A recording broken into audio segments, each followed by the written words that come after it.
Hello बच्चों, मैं हूं तापस कुमार सिंह। स्वागत है आप सभी का इस वीडियो में। इस वीडियो में आज हम लोग शुरू करने जा रहे हैं प्रश्न वाले 4.4 का परिचय में उदाहरण सॉल्व करेंगे आज। तो मुझे पिछले वीडियो में जो है हम लोग इसका थोड़ा सा परिचय देखे थे, जिसमें हम लोग सीखे थे कि विविध कर क्या होता है, ठीक है। और विविध कर से हम लोग जो है मूलों की प्रकृति कैसे बता सकते हैं। तो आज हम लोग जो है उदाहरण के जरिए समझेंगे विविध कर क्या होता है, विविध कर को हम लोग कैसे पता कर सकते हैं। तो एक उदाहरण लिए हैं 16 नंबर, ठीक है। तो द्विघात समीकरण 2x² माइनस 4x प्लस 3 बराबर 0 है, ठीक है। इसका जो है हमें विविध कर ज्ञात करना है और फिर मूलों की प्रकृति ज्ञात करना है, मतलब कि मूलों की प्रकृति बताना है, ठीक है। तो मूलों की प्रकृति इसे दो तरह का होता है, या तो वास्तविक संख्या हो सकता है या फिर वास्तविक संख्या नहीं हो सकता है। वास्तविक संख्या अगर नहीं होगा तो उसका कोई मूल ज्ञात नहीं होगा, और वास्तविक संख्या हुआ तो दो तरह का हो सकता है। एक तो बराबर मूल ज्ञात हो सकता है या फिर भिन्न भिन्न मूल ज्ञात हो सकता है, ठीक है। तो सबसे पहले यहाँ पर जो समीकरण दिया हुआ है, यहाँ समीकरण है 2x² माइनस 4x प्लस 3 बराबर 0। ये है द्विघात समीकरण। इसमें ये बराबर दिया हुआ है, ये बराबर है 2, बी बराबर -4 और सी बराबर है 3, ठीक है। और विविध कर का जो सूत्र था वो क्या था? विविध कर को हम लोग शॉर्ट में डी भी लिखते हैं, या फिर उसको हम लोग इंग्लिश में कहते हैं डिस्क्रिमिनांट, ठीक है। तो यहाँ हम लोग हिंदी में लिख देते हैं एक बार विविध कर, इसलिए विविध कर बराबर था b² माइनस 4ac, ठीक है। तो b² माइनस 4ac का मान हम लोग याद करेंगे। इसमें b का मान दिया हुआ है -4, इसमें स्क्वायर है तो होल स्क्वायर हो जाएगा। अब -4 गुना 2 गुना c। अब यहाँ पर 4 चौक कितना हो जाएगा? 16। 4 तो 16 और माइनस माइनस प्लस, यहाँ माइनस का माइनस रहेगा। 3 दूना 6, 6 चौके 24। तो इसमें विविध कर आ गया हम लोग का, इसमें -8। हमें यहाँ पर विविध कर जो है -8 ज्ञात हो गया, ठीक है। और इसमें हम लोग 3 कंडीशन पढ़े थे विविध कर के लिए, यानी कि मूलों की प्रकृति के लिए। हम लोग को तो विविध कर ज्ञात करना था, हम लोग ज्ञात कर लिए। अब बताना है मूलों की प्रकृति। जो द्विघात समीकरण है इसका मूल किस तरह का होगा, उसकी प्रकृति के लिए हम लोग 3 कंडीशन पढ़े थे पिछले क्लास में। पहला कंडीशन था यदि b² माइनस 4ac का मान 0 से बड़ा हो तो दो भिन्न भिन्न मूल ज्ञात होगा। दो वास्तविक मूल होगा लेकिन दो भिन्न भिन्न होगा, ठीक है।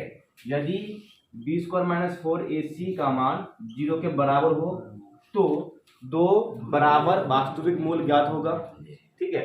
दो बराबर वास्तविक मूल ज्ञात होगा। और b² माइनस 4ac का मान 0 से अगर छोटा हो तब जो है इसका कोई भी वास्तविक मूल ज्ञात नहीं होता है, क्योंकि जो माइनस में आया है ये तो रूट के अंदर आ जाएगा। उसमें द्विघाती सूत्रों में तो रूट के अंदर अगर कोई माइनस में रहता है तो वो वास्तविक संख्या नहीं कहलाता है, वो काल्पनिक संख्या बन जाता है, ठीक है। तो ये हो गया विविध कर। अब हमें मूलों की प्रकृति बताना है, क्योंकि b² या फिर ऐसा कर सकते हैं क्योंकि -8 जो है वो 0 से छोटा है, क्योंकि -8 0 से छोटा है, इसलिए दिए गए समीकरण का कोई वास्तविक मूल ज्ञात नहीं होगा, ठीक है। इसमें बस इतना करना था, दिए गए समीकरण का कोई भी लगा सकता है, कोई भी वास्तविक मूल ज्ञात नहीं होगा, ठीक है। तो उदाहरण नंबर 16 में बस इतना ही बोला गया था, ठीक है। तो उसके बाद हम लोग फिर आगे देखेंगे नंबर 7। उदाहरण नंबर 17 देखो। अब तो 17 में बोला है कि 13 मीटर व्यास वाले एक वृत्ताकार पार्क की परिसीमा कि एक बिंदु पर एक खंभा इस प्रकार गाड़ना है कि इस पार्क के एक व्यास के दोनों अंत बिंदुओं पर बने फाटकों ए और बी से खंभे की दूरियों का अंतर 7 मीटर है। क्या ऐसा करना संभव है? यदि है तो दोनों फाटकों से कितनी दूरियों पर खंभा गाड़ना है? ठीक है, तो सबसे पहले हम लोग चित्र बनाते हैं। इस सपोज कि एक वृत्ताकार पार्क है, ठीक है, एक वृत्ताकार पार्क है और पार्क के परिसीमा पर, पार्क के परिसीमा का मतलब है कि सीमा पर, जहां तक पार्क का बॉर्डर है, बॉर्डर में ही हम लोग को खंभा गाड़ना है। ठीक है, तो मान लो कि ये बॉर्डर है, तो इसमें हम लोग को खंभा गाड़ना है। सपोज हम लोग मान लिया ऐसे, बॉर्डर में कहीं भी हो सकता है। तो अब खंभा तो गाड़ना है बॉर्डर में, तो परिसीमा के एक बिंदु पर खंभा इस प्रकार गाड़ना है कि इस पार्क के एक व्यास के दोनों अंत बिंदुओं पर, एक व्यास के दोनों अंत बिंदुओं पर, व्यास किसको कहते हैं हम लोग? जो केंद्र से गुजरता है। सपोज ये केंद्र से गुजरा तो ये व्यास है। मान लो कि यही व्यास है जिस पर हम फाटक बना हुआ है। यहाँ एक फाटक बना हुआ है, यहाँ पर एक फाटक बना हुआ है। फाटक का मतलब समझता है कि जो जैसे रेलवे ट्रैक में होता है, जब रास्ता उसे क्रॉस करता है तो रोकने के लिए, ठीक है, तो वही फाटक कहीं भी हो सकता है, रोड में भी हो सकता है, अलग अलग जगह पे भी हो सकता है, जो मतलब कि आने जाने को जो यात्री होता है उसको रोकने के लिए। ठीक है, ये इसमें भी होता है, टोल टैक्स में होता है। ठीक है, फाटक, तो इन सबको फाटक कहते हैं। तो इस वृत्ताकार पार्क में हमें यहाँ पर अब यहाँ लगाओ, इस पे यहाँ पे लगाओ। ठीक है, मान लो कि ये जो है ए फाटक है और ये बी फाटक है। ठीक है, और हमें यहाँ पर इस परिसीमा में एक बिंदु मतलब कि खंभा गाड़ना है। कहाँ गाड़ेंगे हमें वो पता करना है, और कहाँ गाड़ना है उसके लिए कंडीशन दिया है कि फाटकों ए और बी से खंभों की दूरियों का अंतर 7 मीटर है। ठीक है, ए और बी से खंभे की दूरियों का अंतर जो है 7 मीटर है। मान लो कि यहाँ हम गाड़ दिए, ठीक है, तो ये 7 मीटर ज्यादा होगा, तो 7 मीटर इससे कम होगा। ठीक है, सपोज कि हम यहीं पे गाड़ दिए खंभा को, तो यहाँ से हम खींचेंगे इस तरह से, तो ये मान लो कि ये पी खंभा मैंने वहां पर गाड़ दिया। अब इसमें कंडीशन कौन सा अप्लाई होना पड़ेगा कि मान लो कि अगर ये 15 है तो ये कितना होगा? केवल 8 होगा।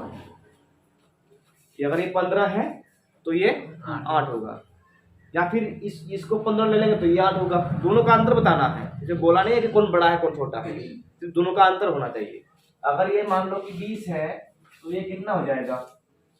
13। ठीक है, दोनों का अंतर 7 मीटर होना चाहिए। दोनों का अंतर 7 मीटर है। तो क्या ऐसा करना संभव है? क्या ऐसा करना संभव है? तो हमें जो है मूलों की प्रकृति की पता करना है, समीकरण बना के हम लोग ऐसा करना संभव है या नहीं कैसे पता करेंगे? विविध कर से पता करेंगे, समीकरण बनाने के बाद। ठीक है, विविध कर में अगर विविध कर का मान 0 से बड़ा हुआ तो ऐसा करना संभव होगा, अगर विविध कर का मान 0 से छोटा होगा तो ऐसा करना संभव नहीं होगा। ठीक है, तो सपोज कि हम लोग इसमें इसकी दूरी x मान लेते हैं कि मान लो कि b से p की दूरी x है। ठीक है, तो ये p की दूरी कितना हो जाएगा? इससे हम लोग इसको छोटा लिए हैं तो छोटा ही मानते हैं। ठीक है, तो अगर वो x है तो ये हो जाएगा x माइनस 7 मीटर। ठीक है, और व्यास की जो लंबाई है वो ऑलरेडी दिया हुआ है 13 मीटर। 13 मीटर व्यास वाले एक वृत्ताकार पार्क की परिसीमा, तो व्यास दिया हुआ इसमें 13 मीटर, ये भी का मान दिया हुआ है। ठीक है, अब हमें क्या करना है? अगर ऐसा करना संभव है तो दोनों फाटकों से कितनी दूरियों पर खंभा गाड़ना है? दोनों फाटकों से जो पी बिंदु है यानी जो खंभा है पी, वो कितनी दूरी पर है हमें ये पता करना है। ठीक है, तो सबसे पहले हल माना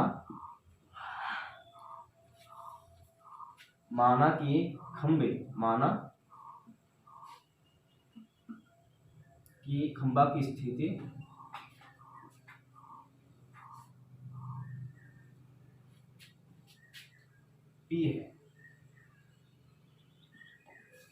P है मतलब कि खंभा की स्थिति P है, मतलब है खंभा का जो पोजीशन है जहाँ पर हम लोग खंभा हमें गाड़ना है उसकी स्थिति P है। हम लोग को तो कंफर्म पता नहीं है कि कहाँ पर होगा, हम लोग को सिर्फ इमेजिन कर रहे हैं, कल्पना कर रहे हैं कि उसकी स्थिति P पर है जहाँ पर हमें खंभा गाड़ना है, ठीक है।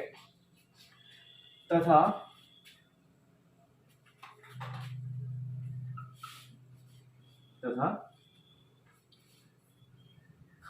फाटक V से P की दूरी बराबर कितना माने हैं x मीटर, ये भी हम लोग मान लिए, ठीक है। माना खंभा की स्थिति P है तथा फाटक B से P की दूरी x मीटर है। अगर P की दूरी BP अर्थात हम लोग इसको बोल सकते हैं BP बराबर x मीटर, ठीक है। BP बराबर x मीटर हो गया। अब जो है AP इसके लिए तो कंडीशन दिया है, इस दोनों का अंतर कितना होगा 7 मीटर होगा, तो इसमें कर देंगे फाटक A से P की दूरी अर्थात AP बराबर हो जाएगा x माइनस 7 मीटर। तो ये हमें ज्ञात हो गया, ठीक है। अब हमें ज्ञात करना है दोनों की मान, x की मान ज्ञात करना है पहले, ठीक है। और x का मान ज्ञात करने के लिए हमें पहले समीकरण बनाना है, द्विघातीय समीकरण, ठीक है। तो सबसे पहले यहाँ पे देखो क्या ये त्रिभुज बन सकता है कि जो वृत्ताकार की वृत्त के अंदर है APB, क्या ये त्रिभुज बन सकता है समकोण त्रिभुज? और क्यों बनेगा?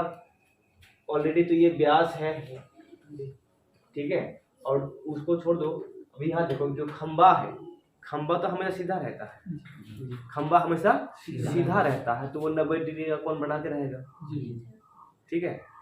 खंबा तो झुका हुआ नहीं रहता है, तो खंबा झुका हुआ रहने से घर भी झुका हुआ रहेगा, है ना।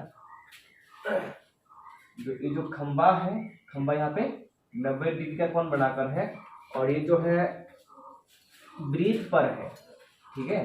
तीनों बिंदु कहाँ पर है? वृत्त पर।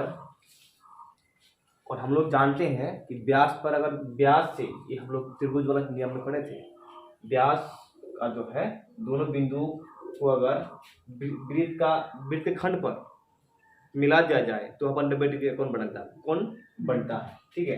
इस तरह का हम लोग नियम पढ़े थे क्लास 9 का भारतीय भवन मैथ में, ठीक है। अगर ये दो बिंदु हैं P Q, ये व्यास है, ठीक है। व्यास के दोनों बिंदुओं को अगर हम लोग त्रिभुज के किसी भी बिंदु पर मिलाते हैं, और यहाँ पर मिला देंगे तो वहाँ पे 90 डिग्री बनेगा, यहाँ पर भी मिला देंगे तो यहाँ पर भी 90 डिग्री ही बनेगा, ये हमेशा 90 डिग्री बनेगा इस सब में।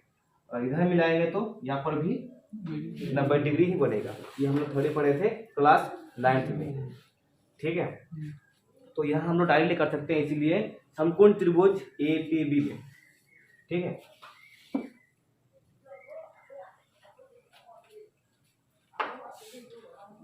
अब समकोण त्रिभुज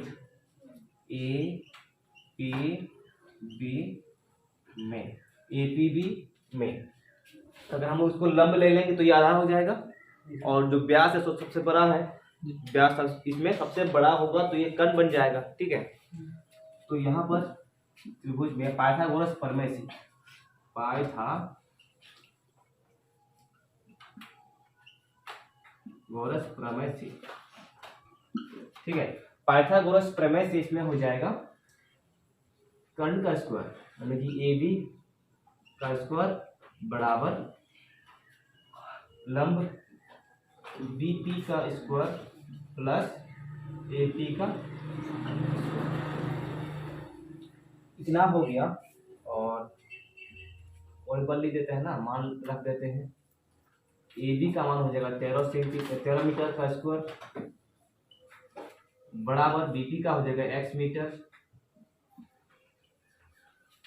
और प्लस ए पी का हो जाएगा एक्स माइनस 7 मीटर का स्क्वायर। तो मीटर सबको छोड़ देते हैं तो कैंसिल हो ही जाएगा इसमें, ठीक है। 13 का स्क्वायर माइनस बराबर एक्स का स्क्वायर प्लस एक्स माइनस 7 का स्क्वायर, ये पाइथागोरस प्रमेय से हम लोग पढ़ चुके हैं, ठीक है। तो इसको हम लोग इधर करते हैं। 13 का स्क्वायर कितना होगा? 13 का स्क्वायर होता है 169 और बराबर इसमें एक्स का स्क्वायर रहेगा और प्लस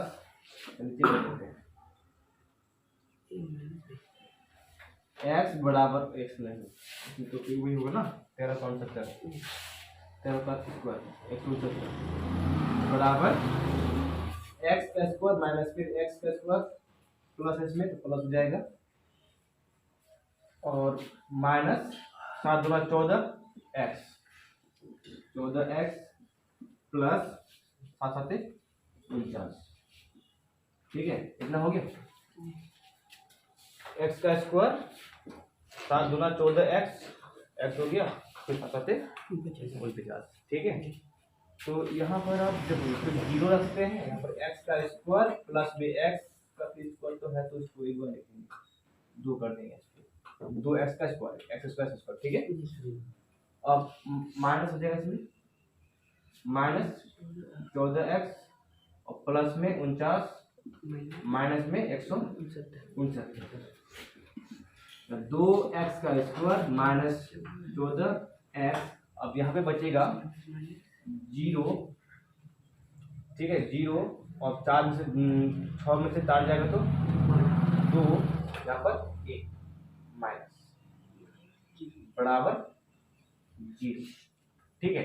इतना पहले उतारो, उसके बाद फिर आगे देखते हैं। तो यहाँ आप समीकरण हम लोग लिख लिए हैं, ठीक है।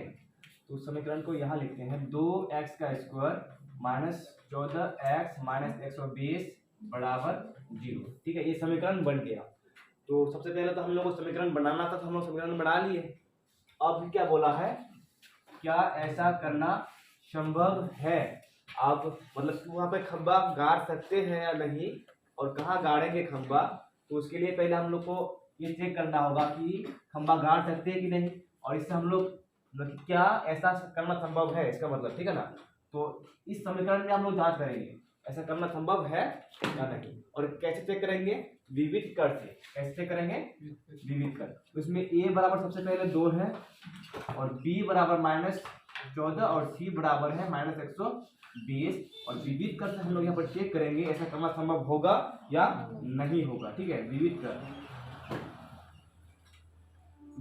का सूत्र होता है b स्क्वायर -4ac। तो b स्क्वायर, b का मान है 100, b का मान है 14, तो -14 का स्क्वायर माइनस फिर 4 गुना a का मान 2 और इसका मान हो जाएगा 120 माइनस में, ठीक है। तो यहाँ देखो इसका भी क्या हो जाएगा 196, 14 का कितना हो जाएगा 196 और माइनस प्लस 4 गुना 8 8 12 96 और इसमें 0 है, ये 0 लगा। तो सबको जोड़ेंगे तो कितना होगा 6 फिर 9 और 6 15 का 5 9 और 1 10 और 1 11, तो 1156 हो गया। मतलब क्या है 1156, ठीक है। और क्योंकि यहाँ पर देखोगे तो ये जो है 1156 जो है 0 से बड़ा है, इसलिए नीचे दिखाई दे रहा है नहीं, तो इसको हम लोग ऊपर करते हैं, ठीक है। इसीलिए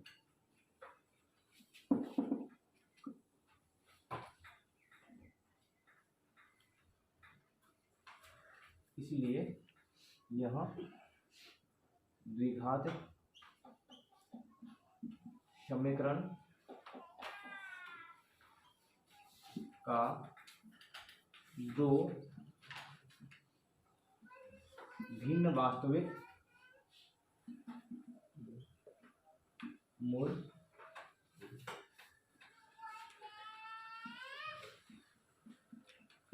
होंगे, ठीक है। यह द्विघात समीकरण का दो भिन्न वास्तविक मूल होंगे, अर्थात क्या है कि ऐसा करना संभव होगा। ठीक है, अर्थात आप बोल सकते हैं अर्थात ऐसा करना, यहाँ पे जो लिखा हुआ है ऐसा करना, ऐसा बोल तो क्या करना है, संभव करता बिंदु पर बड़े फाटकों और ए और बी से की दूरी पर का दर्शाते हैं, क्या ऐसा करना संभव होगा। तो अर्थात कर देंगे फॉर में हाँ। ठीक है, ऐसा कर देंगे। उसके बाद जो है अब क्या करना है, हमें मूलों की द्विघात समीकरण का मूल ज्ञात करना है। अब द्विघात सूत्र से, द्विघात सूत्र से x बराबर क्या होता है, minus b plus minus, b का मान है 14, तो माइनस 14 प्लस माइनस रूट के अंदर हो जाएगा माइनस बी का होल स्क्वायर, बी का होल स्क्वायर तो माइनस 14 का होल स्क्वायर और प्लस माइनस 4 गुना प्लस माइनस कैसे होगा इसमें से प्लस होगा ना, माइनस होगा। अब 4 गुना 2 क्योंकि ए का मान है 120, फिर माइनस 120, ठीक है, 2 गुना 2 फिर 2,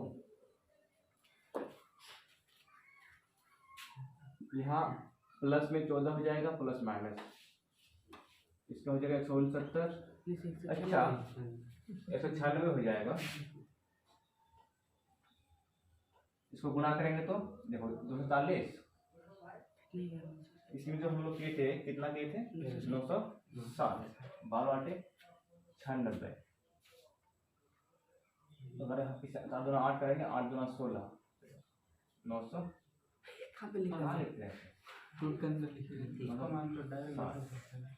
बट्टे में अगर डायरेक्टली लिख देते हैं 1156, तो यहाँ पर 2 दूना 4, 14 प्लस माइनस, अच्छा 1156 का देखो 3 और 7, 7 किस निकल सकता है देखो तो नहीं निकलेगा, 50, इसका अगर रूट में रह जाएगा तो 56,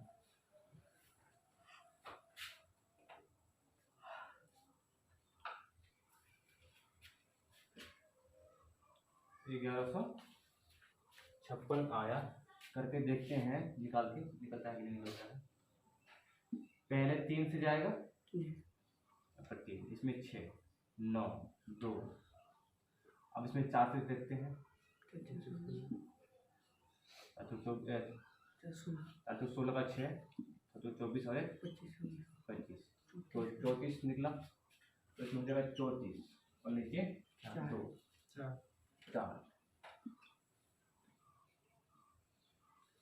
इसीलिए जो है अब क्या करेंगे अलग अलग लिखेंगे, x बराबर 14 प्लस 34 बटे में 4 और इधर हो जाएगा x बराबर 14 माइनस 34 बटे में 4, तो यहाँ पर हो जाएगा 48 बटे में 4, 48 होगा ना, 4 4 8 3 और 4, और यहाँ पे बचेगा 0 यानी कि 20 बचेगा, माइनस में 20 बचेगा, ठीक है, और नीचे 4 ये कटेगा तो माइनस में 5 और ये जो कटेगा 4 और 2 5 बार में कट जाएगा, ठीक है। तो x का मान आया है 12 और -5, तो इसमें हम लोग कर सकते हैं क्योंकि x जो x है x दूरी है इसलिए इसका मान ऋणात्मक नहीं हो सकता, ठीक है, x जो है दूरी है, तो यहाँ करने से हो जाएगा ना, क्योंकि x दूरी है इसलिए इसका मान ऋणात्मक नहीं हो सकता, इसलिए x बराबर 12, अतः अतः फाटक बी से पी की दूरी बराबर 12 मीटर तथा नीचे दिख रहा है जी सर। अब फाटक ए से बी की दूरी, फाटक ए से पी की दूरी हो जाएगा 12 माइनस 7 बराबर 5 मीटर। ठीक है, दोनों जगह आंसर तो लिख लो तुम लोग 12 मीटर माइनस 7 बराबर हो जाएगा 5 मीटर। ठीक है, 12 और 7। अब 18 नंबर देखो। ठीक है, तो 18 नंबर में समीकरण 3x² माइनस 2x प्लस 1/3 बराबर 0 का विविधकर ज्ञात कीजिए और फिर मूलों की प्रकृति ज्ञात कीजिए। यदि वे वास्तविक है तो उन्हें ज्ञात कीजिए। ठीक है, तो समीकरण सबसे पहले दिया है, उसके बाद विविधकर ज्ञात करना है, मूलों की प्रकृति बताना है, अगर वो वास्तविक हो तो फिर ज्ञात भी करना है। तो यहाँ पर हल समीकरण है 3x² माइनस 2x प्लस 1/3 बराबर 0। तो यहाँ पर a बराबर है 3, b बराबर -2, c बराबर 1/3। पहले हमें विविधकर निकालना है। विविधकर बराबर हो जाएगा b² माइनस 4ac। तो b² माइनस है तो इसमें -2 का स्क्वायर माइनस 4 गुना 3 गुना 1/3। ठीक है, तो इसमें -2 का स्क्वायर हो जाएगा 4 माइनस इसमें 3 और 3 कैंसिल हो जाएगा, तो यहाँ बचेगा 4। तो 4 में से 4 जाएगा तो 0 हो जाएगा। ठीक है, अर्थात इसका मतलब क्या है कि जो विविधकर है b², क्योंकि b² माइनस 4ac 0 के बराबर हो गया, इसीलिए दिए गए समीकरण का 2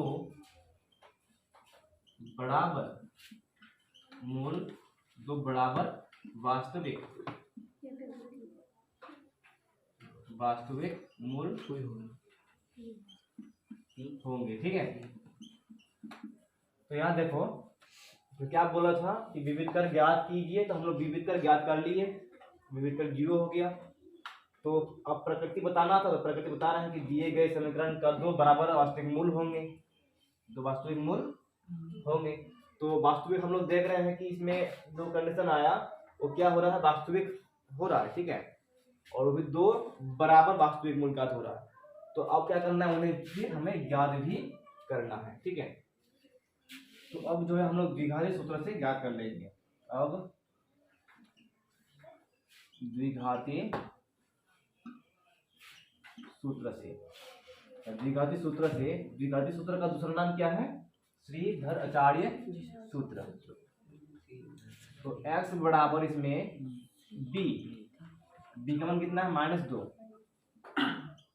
plus minus root under b -2 का स्क्वायर माइनस 4 गुना 3 गुना 1/3 और नीचे हो जाएगा 2 गुना 3। तो यहाँ पर minus minus plus 2 plus minus root के अंदर क्या हो जाएगा 0। देखो विविध पर कितना आया था, 0 आया था ना, तो पूरा डायरेक्टली 0 ले लिए, इसमें हो जाएगा 6। अब 2 प्लस माइनस 0/6, तो 2/6 हो जाएगा। ठीक है, क्योंकि प्लस माइनस में 0 को लो या बात बराबरी है, तो डायरेक्ट कर देंगे। अतः 2 वास्तविक, 2 बराबर वास्तविक मूल 2/6। इसको कैंसिल कर सकते हैं ना, भाग ही जाएगा ये 2 से 2 3 बराबर में 1/3 हो जाएगा। ठीक है, 1/3 है। ठीक है, बस आज के लिए इतना ही। उसके बाद जो हम लोग प्रश्न वाली 4.4 का क्वेश्चन नंबर 1 से शुरू करेंगे। ठीक।